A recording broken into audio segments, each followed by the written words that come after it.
অমিনান নাসি মান ইয়াকুলু আমান্না বিল্লাহি ওয়া বিল ইয়াউমিল আখির।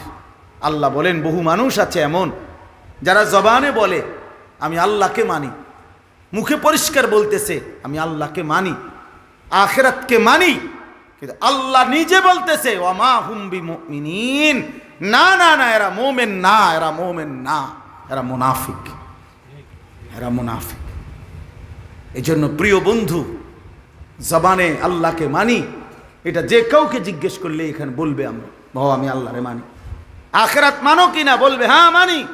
তাহলে যদি আল্লাহকেই মানো, আখিরাতকেই মানো, তো চেহারা এমন কেন? সেজদা ছুটে গেছে যে ভাইয়ের, যেই বাবার, কেন নামাজ ছুটে গেল? আল্লাহকে মানলে নামাজ পড়লেন না কেন? আখিরাতকে মানলে নামাজ পড়লেন না কেন? আপনি বলতেছেন ক্ষুধার্ত, তো ভাত খাচ্ছেন না কেন? বলতেছেন পিপাসার্ত, তো পানি পান করছেন না কেন? বলতেছেন জান্নাত পেতে চাই, তো সেজদা দিচ্ছেন না কেন? বলছেন জাহান্নাম থেকে বাঁচতে চান, তো হারাম ছাড়ছেন না কেন? বলেন কেন ছাড়ছেন না? ইনসাফের সাথে বলেন, ইনসাফের সাথে বলেন। প্রিয় ভাই, নিজের উপরে দয়া করো। সার্টিফিকেট দেখে মুসলমান না, হাসরের ময়দান ভোটার আইডি কার্ড দিয়ে না, জন্ম নিবন্ধন সনদ দিয়ে না, পাসপোর্ট দিয়ে না, সেজদা দিয়ে, সেজদা আল্লাহর গোলামি, আল্লাহর বন্দিগি দিয়ে প্রমাণ করতে হবে আমার দিলের মধ্যে কালেমা, আমার জবানে কালেমা, আমার সারা দেহে কালেমার প্রতিচ্ছবি, ইমানের প্রতিচ্ছবি, তাইলেই আমি মুমিন, নাই তো মুনাফিক। নাই তো কি বলেন না, নয় তো কি? এই যে শুনলেন আল্লাহ বললেন ওমা হুম, হে কয় আমি আল্লাহরে মানি, আল্লাহ কয় না।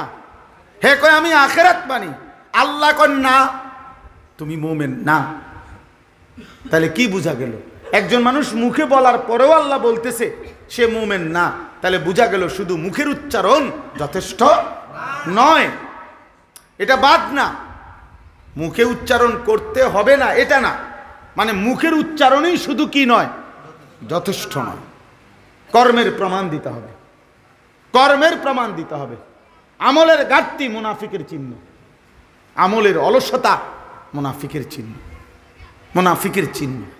কোরআনুল কারীম থেকে আমি শুনাই বাবা, কোরআন আল্লাহ স্পষ্ট বলছে, সূরা তাওবার মধ্যে আছে মুনাফিক কেমন, কারা, আল্লাহ পরিষ্কার বলছে ওয়ালা ইয়াতুনাস সালাতা ইল্লা ওয়াহুম কুসালা।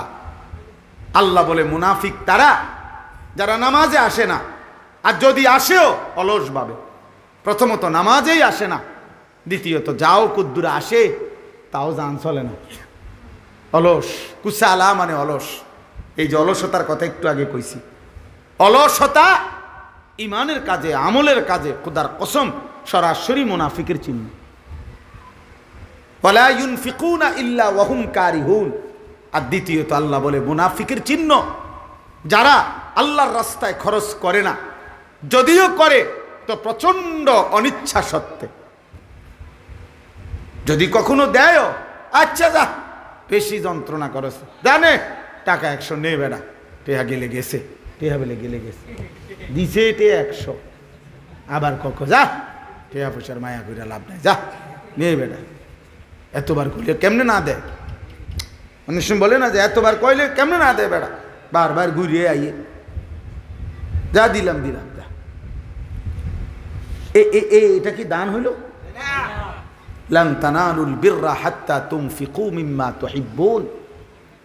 এক সাহাবী শুধু কেবল মসজিদে নববীতে খেজুর দান করছে গরিব সাহাবীদের জন্য।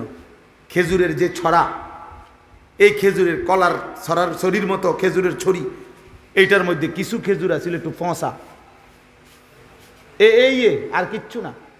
এই কদ্দুর অপরাধ আল্লাহ তাআলা কোরআন আয়াত নাজিল করছে, সবচেয়ে প্রিয়টা দান না করলে সেই দানের বিনিময়ে আল্লাহ কখনোই কোনো নেকি দিবে না। কি পরিমাণ সাহাবায়ে কেরামের সংশোধন খোদ আল্লাহ করছে। এক সুতা 19-20 হয়েছে, তা জিব্রাইল যেন সাইয়ার হয়েছে। ব্যাপারটা বুঝছো না? এরকম বহু আয়াত, এটা ভয়ের ব্যাপার। হযরত আবু বকর সিদ্দিক, ওমরে ফারুক নবীজির সামনে একবার জীবনে আওয়াজ একটু ভারী করে লাইছে, উঁচা, একটা কথার তর্ক করতে গিয়ে জোরে কথা কইয়া ফেলছে। আল্লাহ তাআলা আস্তা সূরা নাজিল করে বলছে, সাবধান। কিতা ঘটনা কিতা? কার সামনে কথা বড় করলা? এই কার সামনে কথা বড় করলা? সরাসরি আবু বকর ওমরের মতো সাহাবীকে বলছে, শোনো, বেখেয়ালিতে এমন ভুল করো না যে ভুলের কারণে হতে পারে সারা জিন্দেগীর আমল একসাথে শেষ হয়ে যাবে। আন তাহবাতা আমালুকুম ওয়া আনতুম লা তাশউরুন, অথচ টেরও পাইবা না। সেই শেষ পর্যন্ত হযরত আবু বকর সিদ্দিক রাদিয়াল্লাহু তাআলা কিছুদিন এত আস্তে কথা বলতেন যে নবীজি আবার ডাককে আনতে হইতো, আবার কও কিতা কইছো বুঝি না। আর ওমর অজরে কাঁদতেছিলেন, ওমর শুধু কাঁদতেই ছিলেন, কথাই বলা বন্ধ করে দিছেন। আল্লাহ নবী জিজ্ঞাসা করলেন, ওমর কথা বলো না কেন? বলতেছি, ইয়া রাসূলুল্লাহ, আমার আওয়াজ কোনোভাবেই ছোট করতে আমি পারি না, আমার আওয়াজটাই বড় হয়ে যায়। আল্লাহ তো আমার জিন্দিগির আমল বরবাদ করে দিবে কইছে, আপনার সামনে যদি কথার আওয়াজ বেড়ে যায়। কি পরিমাণ ফিকির করছে দোস্ত, সাহাবায়ে কেরাম এমনিতে হইছে। আখিরাত এত মামুলি মনে করে ফেলছেন আপনারা, আখিরাত মামুলি। আমি অনেক সময় বলি, বাপ এ সুরে সুরে তারে তারে তালে তালে শুনছেন নবী সুপারিশ করবে, আর আপনারা নিশ্চিন্ত হয়ে গেছেন নবী তো সুপারিশ করবে। আমিও তো কই নবী সুপারিশ করবে, 1000 বার করবে, 1 লক্ষ বার করবে, 1 কোটি বার করবে, এটা সত্য, 100 সত্য। কিন্তু নবীজি সাল্লাল্লাহু আলাইহি ওয়াসাল্লাম তিনি এটা বলছেন কিনা যে উম্মত মৃত্যু পর্যন্ত তুমি গুনার উপরে, নাফরমানির উপরে, অসভ্যতার উপরে, হারামের উপরে তুমি মজবুত করে টিকে থাকো, আমি সুপারিশ করে তোমারে জান্নাত দেব। এই তো নবী বলছে না? একজন মানুষ বলেন, কারো বিবেকে বলে এটা? তো আপনি কি ভাবছেন? সুপারিশ মানে কি? মামুর বাড়ি। সুপারিশ মানে মামুর বাড়ি। আপনি বিড়ি খাইতে খাইতে কবরে যাইবেন, আর নবীজি আপনারে বেহেশত দিয়া ফেরেশতারে কবে, যা চাচারে বুট মুড়ি দাও। না না, তামসায় তো মনে করছে বেহেশতটা। সুপারিশটার কোনো নিয়ম কানুন নাই। হাউজে কাউসারের পানি কিতা? পানির বোতল, 15 টাকা পানির বোতল। হ্যাঁ, হাউজে কাউসারের পানি মামুলি মনে করছেন, যেটার কোনো নিয়ম কানুন নাই। আপনি গেলেই দিয়ে দিব বালতি দিয়ে আপনারে। আফসোসের ব্যাপার। ধোকা খাবেন না, ধোকা খাবেন না, ধোকা খাবেন না। শতভাগ সুন্নত করে, শতভাগ আমল করে, শতভাগ আল্লাহর কসম বাবা, আপনি আমার দলভুক্ত হওয়ার দরকার নাই। আমি কোনো দল নিয়ে আসি নাই, আমি কোনো পার্টি নিয়ে আসি নাই, আমি কোনো দরবার নিয়ে আসি নাই, আমি আপনারে মুরিদ বানাইতে আসি নাই, আমি আপনারে আখিরাতের কথা বলতে আসছি মিয়া। অতএব কোনোভাবে সাবধান মুসলমান, সাবধান। রাসূলুল্লাহ সাল্লাল্লাহু আলাইহি ওয়াসাল্লামের অনুসরণবিহীন, সুন্নাত মানাবিহীন নবীজির ভালোবাসা দাবি করা, এটা ধোঁকা আর প্রতারণা ছাড়া আর কিচ্ছু না, কিচ্ছু না। এটা ধোঁকা দিবেনও না, ধোঁকা খাবেনও না, কাউকে ধোঁকা দিয়েন না, ধোঁকা দিয়েন না। হালাল হারামের কোনো মিশ্রণ নাই, পার্থক্য নাই, কোনো অনুভূতি নাই। আমনে নবীর আশেক, নবীর এশক, আর আমরা চিরা খাই, আমরা ভাত খাই না, আমরা বুঝি না। আমনে হুদা ভাত খান, কাজে ঝগড়ার দরকার নেই আমার। আমি ঝগড়া একটা মানুষও না, আমার ঝগড়া পছন্দও না। আপনিও বেঁচে যান, আমিও বাইচা যাই। কথা বলেন না কেন? বাইচা যাই ভাইয়া, আখিরাতে বেঁচে যাই। চলো, মালিকের ধরা বড় শক্ত ধরা। এই ঠেলাঠেলি ধাক্কা ধাক্কি এখানেই মানাবে। আখিরাত বড় মারাত্মক বিষয়, আখিরাত বড় ভয়ের জায়গা। আল ফাজাউল আকবার, আল্লাহ কোরআনে বলছে সবচেয়ে বড় ভীতিকর জায়গা হাসরের মাঠ। হাসরের মাঠ, হাসরের মাঠ। ১৬ লক্ষ আম্বিয়া দিন রাত কেঁদেছেন হাসরের মাঠের ভয়ে। লক্ষ লক্ষ সাহাবায়ে কেরাম কেঁদেছেন রাত দিন হাসরের মাঠের ভয়ে। সারা পৃথিবীর সমস্ত আউলিয়ায়ে কেরাম দিনে রাতে চোখের পানি ফেলে কাঁদছেন। কি কারণে? যে নামাজ ফিরে ভুল করছে এই কারণে কান্দে নাকি? রোজা রেখে অপরাধ করছে এই জন্য কাঁদছে? হাসরের মাঠের ভয়ে কাঁদছে। নাহলে কান্দে কেন ওনারা? উনি তো নামাজ পড়ছেই, উনি কান্দবো কিত্ত তাহলে? আর উনি তো রোজা রাখছেই, উনি কান্দে কা? উনি তো দান সৎকার করছেই, কথা বোঝেন নাই আমার? উনি কাঁদে কেন? কাঁদে হাসরের মাঠের ভয়ে। হাসরের মাঠের ভয়ে, যাহা যদি আল্লাহ প্রত্যাখ্যান করে, যদি আল্লাহ গ্রহণ না করে, যদি আল্লাহর কাছে কবুল না হয় তো কি হবে? যদি নবীর দরবার থেকে ফেরেশতা বলে তাড়িয়ে দেয়, আর নবীজি যদি বলে সোহকান সোহকান, দূর হ উম্মত, কি হবে আমার? কে দিবে আমাকে আশ্রয়? কে করবে আমার জন্য সুপারিশ? কোরআন শরীফে আছে, আল্লাহ বলছেন শতভাগ দিন মানে যারা আল্লাহর রাস্তায় খরচ করে, যারা, খোদার কসম কোরআন শরীফে আছে, তাদের বৈশিষ্ট্য হলো অকুলুবহুম ওয়াজিলাতুন, প্রতিটা সেজদা দিতে গিয়ে, প্রতিটা দান সদকা করতে গিয়ে, প্রতিটা আল্লাহর বন্দিগি করতে গিয়ে তাদের দিল একই অবস্থায়, ইবাদতরত অবস্থায়ও তাদের অন্তর আল্লাহর ভয়ে কাঁপতে থাকে, আল্লাহর ভয়ে কাঁপতে থাকে। আমরা খামখেয়ালি করে, খামখেয়ালি বিড়ি খাইতে খাইতে কয় হেবড়া নবীর আসে। পাগলামি করেন মিয়া, কেন পাগলামি করবেন মিয়া?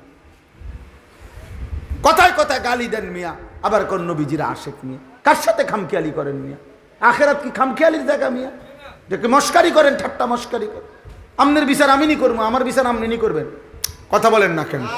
তাইলে আমরা আমি আপনার একটা বুঝ দিয়ে লাইলাম, আপনি আমার একটা বুঝ দিয়ে লাইলেন, এটি কি রং তামাশা? হ্যাঁ, তো আখেরাত আজকে ছেলেরা তোমরা বুঝতেই আছো না।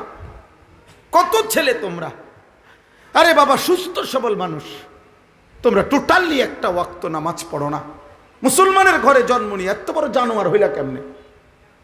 এত বড় পশু হইলা কেমনে? আল্লাহকে সেজদা না করে থাকো কেমনে বেটা? কেমনে নবীর উম্মত পরিচয় দিবা? হাসরের ময়দানে দাঁড়াইবা কেমনে দোস্ত? আমি প্রতিদিন বলি, প্রত্যেক দিন বলি যে এই হাতের অঙ্গ প্রত্যঙ্গ শরীরে দেখেন দুনিয়াবি উপার্জনের কাজে, দুনিয়ার উপার্জনের কাজে সব অঙ্গ ব্যবহার হয়, এই পাও, হাত, চোখ, কিন্তু খেয়াল করে দেখেন দুনিয়ার কোনো আয় রোজগারের কাজে এই কপাল ব্যবহার হয় না। এই কপাল যেটা, এটা দিয়ে কিতা করে? পয়সা কামানোর কোনো কাম আছে এটা দিয়ে? উপার্জনের কোনো কাজে কপাল ব্যবহার হয়নি, ব্যবহার হয় না। হাত পাও ব্যবহার হয়, দিল দিমাগ বুদ্ধি বিবেচনা বের হয়, ব্যবহার হয়, কিন্তু কপাল দুনিয়াবি কোনো কাজে ব্যবহার হয় না যুবক। খোদার কসম, তাহলে আল্লাহ কপাল কেন দিলেন? আল্লাহর কসম, রব্বে কাবার কসম, কপাল আল্লাহ শুধু বানাইছেনই সেজদার জন্য। এই জন্য সেজদা কাকে বলে ইমাম? ওয়াদউল জাবহাতে আলাল আরদ। সেজদার আরবি সংজ্ঞা কি? সেজদার সংজ্ঞাই এটা যে জমিনের মধ্যে কপাল রাখা। বুঝেন নাই কথাটা? তাহলে কপাল আল্লাহ বানাইছেন কি জন্য? বলো যুবক, বলো কেন বানাইছেন? তাহলে অতএব যেই কপাল সেজদা দেয় না, তোর সেই কপালের উপরে আমি থুতু মারলাম, থুতু মারলাম, থুতু মারলাম তোর কপালে, থু, তোর কপালে থু, থুতু মারি তোর কপালে, তোর এই কপালে লানত, লানত তোর কপালে, লানত তোর কপালে। কেন সেজদা দিবি না? নাফরমান, তুই মুসলমানের বাচ্চা না? তুই এক মার দুধ খাস নাই? কেন সেজদা দিবি না? নাফরমান, নামাজ পড়বি না কেন? সমস্যা কোথায়? তোরে কামড়াইছে কি? কোন শয়তানে কামড়াইছে তোরে? নামাজ পড়বি না কেন বেটা? কোন শয়তানে কামড়াইছে? সারা পৃথিবীর উলঙ্গ নারী নর্তকী দেখে কি কাম হয়েছে? কি তার শরীরের কোনো 2 পয়সার ফায়দা হয়েছে? যৌন ক্ষমতাটা নষ্ট হয়েছে আর কি, শরীরের সক্ষমতাটা নষ্ট হইয়া এরপরে বয়স হইলে হ্যাঁ বে কান্দি। আমরা জানি তো, আমরা তো জানি, আপনার দ্বারা না মানুষে কয় না, আমরা দ্বারা তো কয়। হ্যাঁ হুজুর দোয়া করে একটা কথা কানে কানে কইতাম, হুজুর নাই নাই, হুজুর হারবালো কামে ধরে না, কত হারবাল ওষুধ খাইলাম হুজুর, আর হারবালো আর ধরে না। আমি ইচ্ছা করে বলছি আমার ছেলেদের ফেরানো দরকার, এই জন্য বললাম। আখেরাত তো বরবাদ হবেই হবে, দুনিয়াও বরবাদ হবে বেটা। হালাল পবিত্র স্ত্রী যখন মিলবে আল্লাহর পক্ষ থেকে, সেদিন আর যৌবনের সক্ষমতা উধাও হয়ে যাবে চরিত্রের এই অধপতনের কারণে। এই অব্যাহত নারী দেখে দেখে, ছবি দেখে দেখে, নোংরা দৃশ্য দেখে দেখে উলঙ্গ নাচ দেখে দেখে যুবক নিজের শরীরের সক্ষমতাটাও নষ্ট করছো, দুনিয়াও শেষ করলা, আখেরা তো বরবাদ করলা। এই যে বে বে তারা আর কিছু জুড়তে না কপাল বে বে। এই যে দেন না, এই জন্য হারবাল কোম্পানি পোস্টার লাগায় 30টা এক লগে, জেন দিয়ে লাগায় 30টা লাগায়, মনোজন মহামারী লাগছে। হ্যাঁ, মনোজন একটা করোনা লাগছে এটার ভিতরে।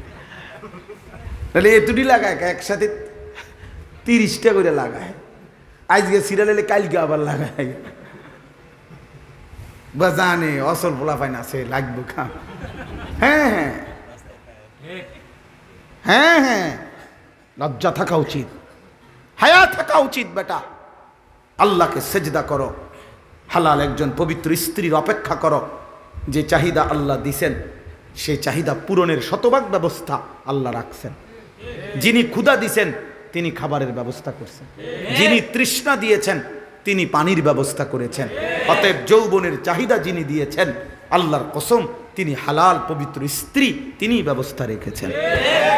আজকে আফসোসের বিষয়, বাংলাদেশের জমিনে যেই জমিনের মধ্যে ফ্যাসিস্ট নাই, জালেম পলাইছে, জালেমের অনুসারীরাও যারা পলাইছে, এরপরেও এই স্বাধীন সার্বভৌম বাংলাদেশে 24 পরবর্তী বাংলাদেশে, 5ই আগস্ট পরবর্তী বাংলাদেশে আফসোসের বিষয় কতগুলো মাতাল, কতগুলো মুরতাদকে নারী শিক্ষা নারী সংস্কার কমিশন হিসাবে দায়িত্ব দিছিল নারীর অধিকার ঠিক করে দেওয়ার জন্য। তাদেরকে তারা কমিশন রিপোর্ট দিছে গত কয়েকদিন আগে। নারীর অধিকার, যে নারী যারা বেশ্যা, নারী যারা পতিতা, তাদেরকে এই সমাজে রাষ্ট্রীয়ভাবে শ্রমিক হিসাবে স্বীকৃতি দিতে হবে, এই প্রস্তাব দিছে, প্রস্তাব পেশ করছে। এটা প্রস্তাব, যৌনকর্মীকে শ্রমিক হিসাবে, ওয়ার্কার হিসাবে স্বীকৃতি দিতে। আশ্চর্য, এটা বাংলাদেশে আশ্চর্য। এই সময় কেমনে সম্ভব হইল?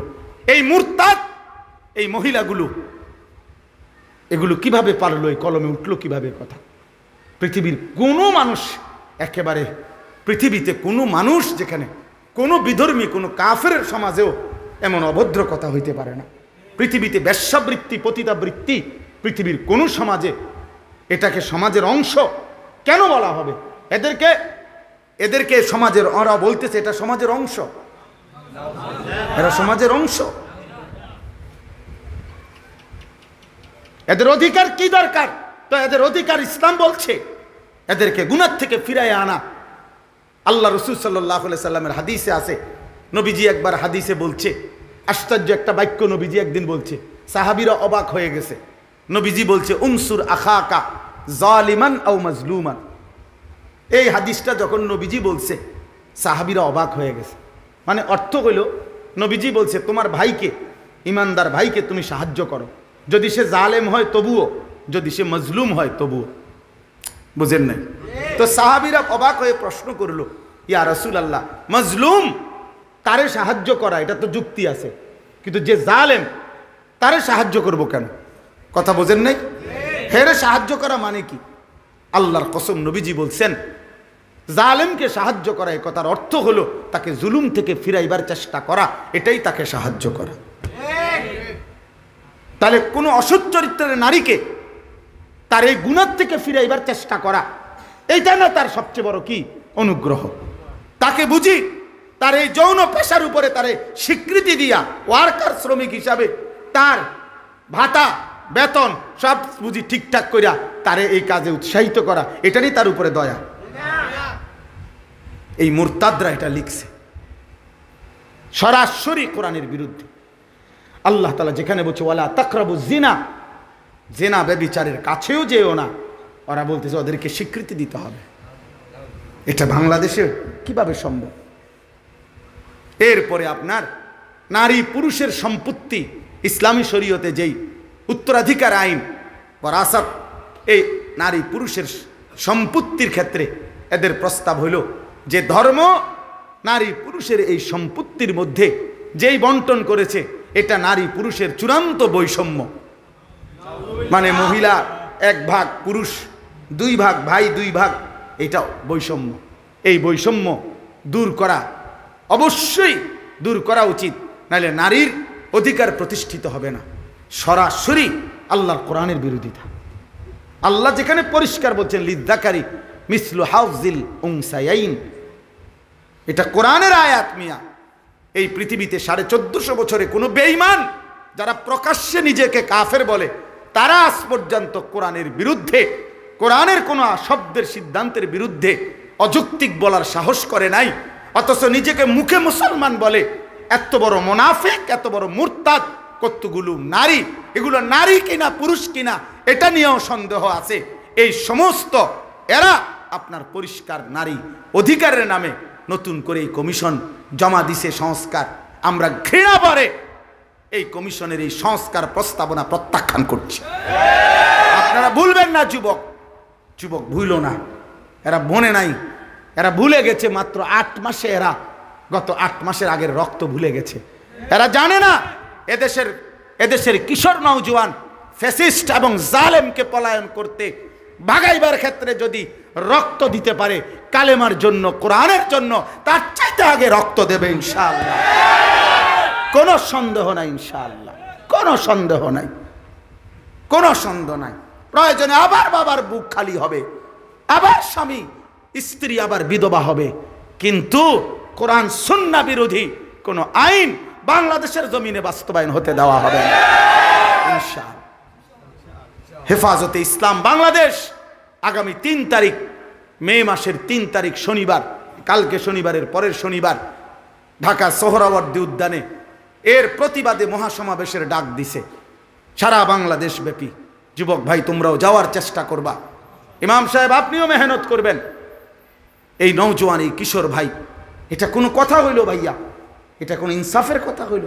কমপক্ষে 10টা ধারা, 10টা সুপারিশ এরকম যেটা সরাসরি আল্লাহর কোরআনের বিরোধী। ছেলে মেয়ে যদি ধর্মীয় বন্ধন মানে ধর্মীয় নিয়ম কানুন ছাড়া যদি একত্রে থাকতে চায়, রাষ্ট্র সমাজ তাদেরকে বাধাগ্রস্ত করতে পারবে না। মানে এই বাড়ির হেরা স্বামী স্ত্রী এই ফ্ল্যাটের, বুঝেন না, এই ফ্ল্যাটের এই 2 ফোলা মাইয়া, কি তোমরা, আমরা এমনি থাকি, তোমরা এমনি থাকো কেন? এই কথা কইলে মামলা হবে। ওই যে আইন, এটাই আইন চাচ্ছে, বুঝেন নাই কথাটা?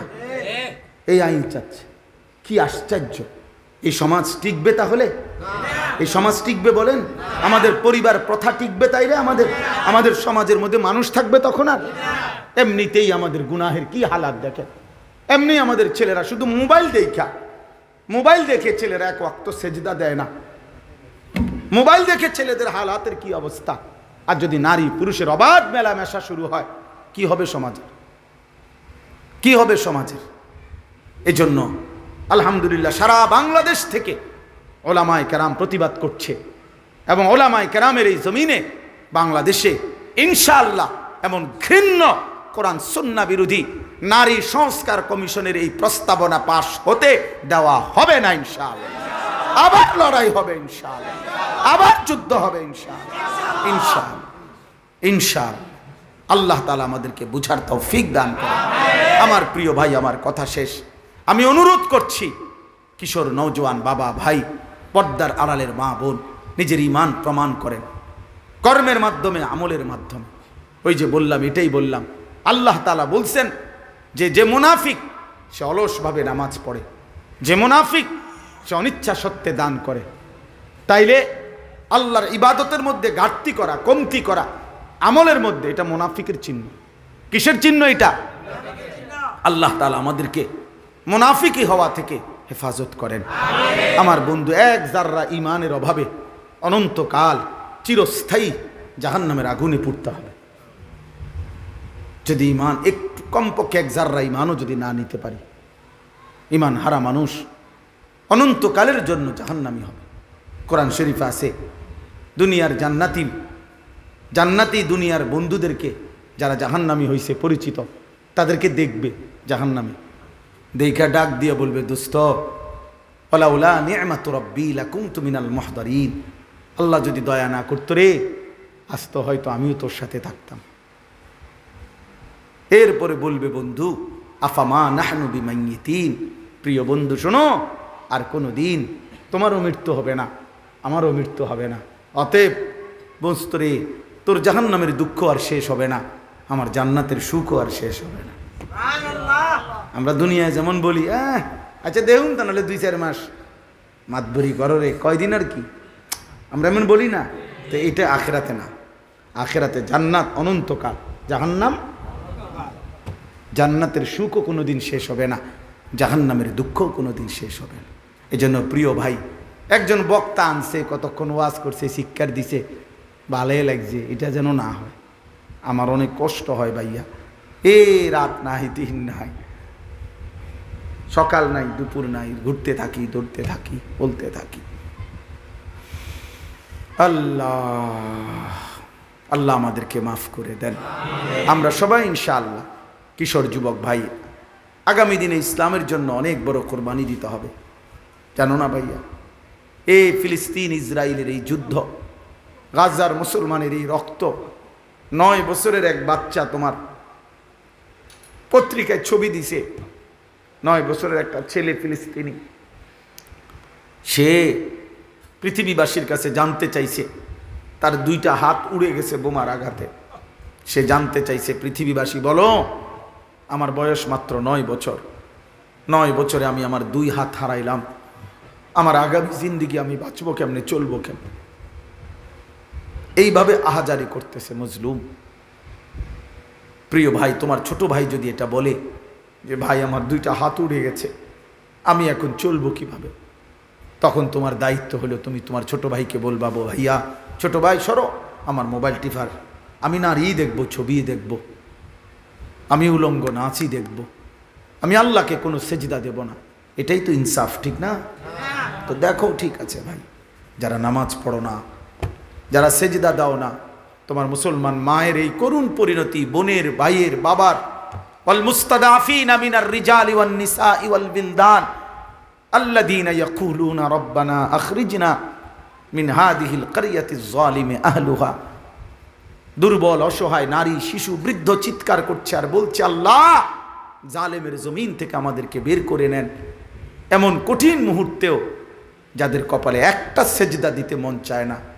আহারে যুবক, আমার বড় আফসোস হয় তোর জীবনে, কেমনে পারলি? এত মুসলমানের উপরে এত বড় জুলুম অত্যাচারের পরেও যে যুবক মোবাইলে নারী ছবি দেখতে আসে, কিটা আসলে তার কলজাটা কি? তার আসলে কলজাই নাই, পাথর। সে ওই মানুষের কোনো কাতারে পড়ে না। আল্লাহ আমাদেরকে বুঝ দান করেন। অতএব আমাদের প্রতিবেশী, জম্মু কাশ্মীরের মধ্যে একজন হিন্দু মারা গেছে সন্ত্রাসীদের আঘাতে, সেইটার সুষ্ঠু তদন্ত করবে, সেইটা বাদ দিয়া ভারত পাকিস্তানের সাথে সরাসরি যুদ্ধের ঘোষণা দিয়ে দিছে। যুদ্ধের প্রস্তুতি দমাদম চলছে, মানে শুধু লাগিয়া যায় অবস্থা। ভারতে ওয়াকফ বিল পাশ করে সংসদে, ভারত তো প্রায় কমপক্ষে 200 কিলোমিটার, ঠিক না? বুঝিনি ভারত কত বড়, বিশাল ব্যাপার, বিশাল বড় ভারত। এই ভারতের যত সম্পত্তি আছে, সম্পত্তির মধ্যে 3য় বৃহৎ সম্পত্তি হলো মুসলমানদের ওয়াকফ সম্পত্তি। বুঝছো নি? পুরা ইন্ডিয়ার মধ্যে 3য় বৃহৎ সম্পদ হলো জমি হলো মুসলমানদের ওয়াকফ সম্পত্তি। মানে ওয়াকফ বুঝেন না? মসজিদ মাদ্রাসায় যে মানুষে কি করে, জমি ওয়াকফ করে না, এই ওয়াকফ। এই সমস্ত ওয়াকফ সম্পত্তি মুসলমানদের, এগুলোকে কুক্ষিগত ছিনিয়ে নেওয়ার জন্য ভারতের সংসদে পরিকল্পিতভাবে ওয়াকফ বিল পাশ করা হয়েছে। পাশ করে কৌশল করে ষড়যন্ত্র করছে। এটাকে কেন্দ্র করে প্রতিদিন সেখানে মিছিল বিক্ষোভ হচ্ছে মুসলমানদের, এবং বেঈমানরা জুলুম করছে, মসজিদ মাদ্রাসা সিলগালা করে বন্ধ করে দিচ্ছে। এজন্য বন্ধু মনে রাখো বাপ, 1000 মাইল দূরের ফিলিস্তিন আজীবন মারি খাবে, আর রোহিঙ্গা আজীবন নির্যাতিত হবে, কাশ্মীর আজীবন নির্যাতিত হবে। আর তুমি মৃত্যু পর্যন্ত কেবল বইয়ে বইয়ে মোবাইলে টিপবা আর নারী দেখবার, ছবি দেখবা, আর আপনারা বাপে শুধু মরণ পর্যন্ত বিড়ি খাইবেন আর বন খাইবেন।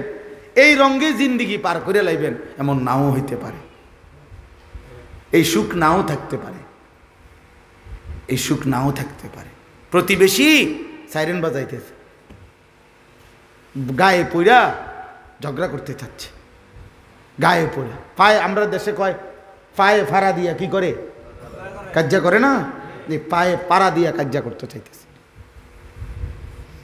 কখন কার সাথে লেগে যায় বলা যায় না। এই জন্য দোস্ত আমার নওজোয়ান, কোনো কাফের বেঈমানের কাছে আমাদের কোনো নিরাপত্তা নাই। আমাদের নিরাপত্তা শুধু আমাদের আল্লাহর কাছে। তিনি আমাদের আপন, তিনি আমাদের সহায়, হুয়া মাওলানা, তিনি আমাদের অভিভাবক। ওয়া আলাল্লাহি ফালিয়াতাওয়াক্কালিল মুমিনুন, মুমিনের উচিত শুধুই কেবল আল্লাহর উপরে ভরসা করা। কার উপরে? আল্লাহ আমাদেরকে তৌফিক দান করেন, আল্লাহ তাআলা আমাদেরকে কবুল করেন। আজকের এই মাদ্রাসার মাহফিল আল্লাহ তাআলা ভরপুর বরকত দান করেন। আপনারা কষ্ট করছেন, মহব্বত করে শুনছেন, মাদ্রাসার এই আয়োজনে মাদ্রাসাকে ভালোবাসবেন, মাদ্রাসাকে ভালোবাসেন। মাদ্রাসা একজন মহল্লাবাসীর কাছে তিনটা জিনিস চায়: দোয়া, সন্তান, সম্পদ। মুসলমানের দোয়া, মুসলমানের সন্তান, মুসলমানের দান সাদাকা। এই তিন জিনিস যে ব্যক্তি মাদ্রাসার সাথে সম্পৃক্ত রাখে, মাদ্রাসার জন্য দোয়াও করলাম, আমার কিংবা কারো সন্তান আমি পড়তে ব্যবস্থা করে দিলাম, কিছু দান সদকাও করলাম। বুজুর্গানে দিন বলে যে আশা করা যায়, আশা করা যায়, আমার শায়েখ আল্লামা মুফতি মুশতাকুন নবী কাসেমি হুজুর তো সবসময় বলে যে আশা করা যায় ওই ব্যক্তি কিয়ামতের দিন মাদ্রাসাওয়ালাদের সাথেই হাসরের ময়দানে দাঁড়াবে। এই জন্য আপনারা এই মাদ্রাসাকে ভালোবাসবেন ইনশাআল্লাহ। ইনশাআল্লাহ আগামীকাল শনিবার সুধন্যপুর আমার শায়েখ আল্লামা মুফতি মুশতাকুন নবী সাহেব হুজুরের মাদ্রাসার ইসলাহি মাহফিল যাওয়ার চেষ্টা করবেন। এরপরে 10ই মে শনিবার, মে মাসের দ্বিতীয় শনিবার আমার মাদ্রাসা আশরাফুল উলুম ময়নামতি, সাবের বাজারের পাশে, ওইখানেও মাসিক ইসলাহি মাহফিল আপনারা যাওয়ার চেষ্টা করবেন। বিশেষ করে যুবক ভাই, আপনাদেরকে দাওয়াত করলাম। আল্লাহ তাআলা আমাদেরকে তৌফিক দান করেন, কবুল করেন। 3 মে ঢাকা সোহরাওয়ার্দী উদ্যানে হেফাজতে ইসলাম বাংলাদেশের আহ্বানে মহাসমাবেশেও অংশগ্রহণ করার চেষ্টা করবেন। আল্লাহ সবাইকে তৌফিক দান করেন। আলহামদুলিল্লাহি রাব্বিল আলামিন। আল্লাহুম্মা আনতাস সালামু